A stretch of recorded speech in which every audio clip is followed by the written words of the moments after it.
జీవితంలోని సంఘర్షణలను ఎదుర్కొనే శక్తి తన మనసుకు లేదని తలిచేవారికి తమ ఆత్మబలం మీద విశ్వాసం ఉండదు. అప్పుడు వారు సద్గుణాలను త్యజించి దుర్గుణాలను అలవర్చుకుంటారు. యథార్థానికి మనిషి మనసులో ఆత్మవిశ్వాసం లోపించినప్పుడే వాని మనస్సులో దుర్మార్గం జనిస్తుందని గుర్తించాలి. ఆత్మవిశ్వాసమే సచ్చీలతను ధారణ చేస్తుంది. ఈ ఆత్మవిశ్వాసం అంటే ఏమిటి?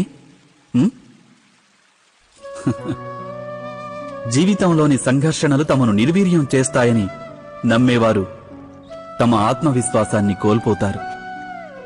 వారు సంఘర్షణలను అధిగమించడానికి మారుగా వాటిని వదిలించుకోవాలనే ప్రయత్నం చేస్తుంటారు. అలా కాక సంఘర్షణలు తమను అధిక శక్తివంతం చేస్తాయని విశ్వసిస్తే, సరిగ్గా వ్యాయామం వలన దేహశక్తి పెరిగినట్లు ప్రతి ఒక్క సంఘర్షణతో పాటు వారిలో ఉత్తేజం పెరుగుతుంది. అనగా ఆత్మవిశ్వాసం అంటే ఏదో కాదు, అది ఒక మానసిక స్థితి. జీవితాన్ని దర్శించే ఒక అద్భుత దర్పణమది.